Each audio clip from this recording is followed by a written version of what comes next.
better than dining out in Paris, a city that knows how to eat. The French attitude towards food and the culture of not only what to eat, but how to go about eating it is so celebrated that people around the world emulate the way that the French do food. In this video, I'm sharing 5 of my top recommendations for where to eat in Paris. In a city where competition is high, these 5 all deserve a coveted spot on your Paris wish list. Let's start with Bouillon Chartier, a place where I can almost guarantee you'll have to wait in line, and I can guarantee that you'll find the wait 100% worth it. The wait is much improved by the fact that they serve little cups of sangria for €1. This is a genius idea, and if you like it, you can get pictures of the sangria once you're inside. Ooh, that's nice. The word bouillon usually refers to soup stock or broth, but in this context, it's a type of restaurant meant to serve good food cheaply and quickly. A friend of ours who used to live in Paris said Chartier was her favorite bouillon in the city. It's located in the 9th arrondissement inside a former railway station. If you've seen our video on the Musée d'Orsay, you already know how much I love me a repurposed train station, and this is another outstanding example. Chartier is exactly as charming as you hope dining in Paris will be. You're transported back to the style of the Belle Époque with its high ceilings, vast mirrors, and giant clock that used to keep travelers and trains running on time. 2 brothers opened Chartier in 1896, and it's had only 4 owners since. They estimate they've served about 50 million meals in that time, and if there's any justice in this world, they'll serve at least 50 million more. Waiters flit about in black vests and white aprons, writing orders directly onto paper tablecloths. Mark and I ordered a bottle of red wine, and because the prices here are so affordable, it's a fantastic opportunity to sample traditional French cuisine, from escargot to steak frites. I started with œuf mayonnaise, and Mark, because he hates mayonnaise for reasons inconceivable to me, got a mixed green salad.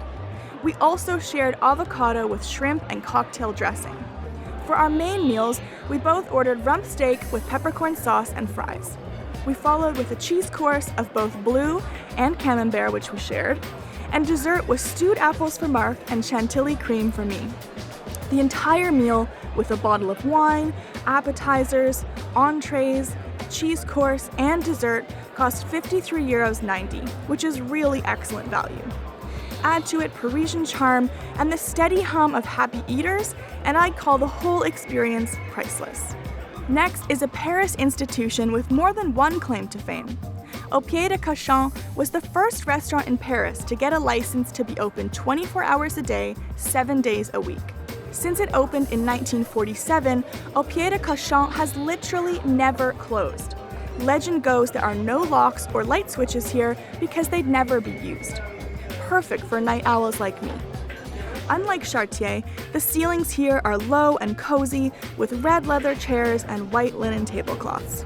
It's located opposite where the famous market at Les Halles used to be, which makes sense because it was a great place to find leftover pig, which is important for a brasserie named after pig's feet.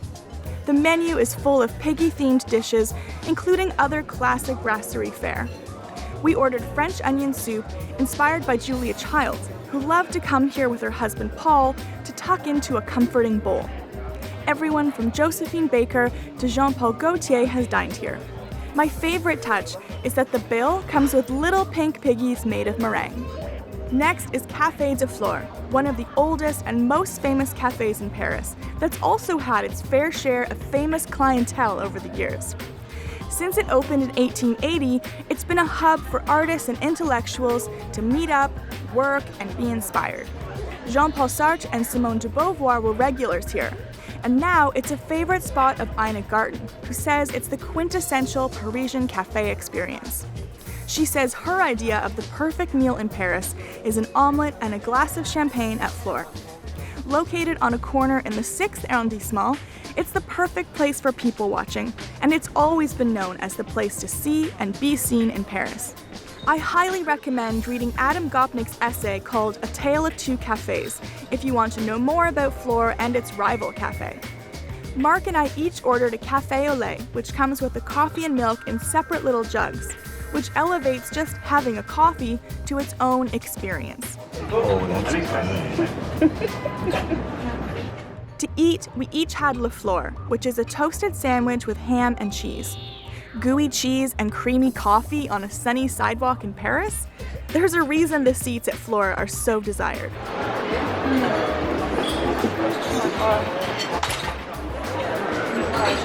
Good cheese. This next cafe way up in Montmartre might already look familiar to you. This is Café de Deux Moulins, which means two windmills, and it's named after the close-by Moulin Rouge and the Moulin de la Galette, which Renoir immortalized in one of his best-known paintings, and you can see it now down at the Musée d'Orsay.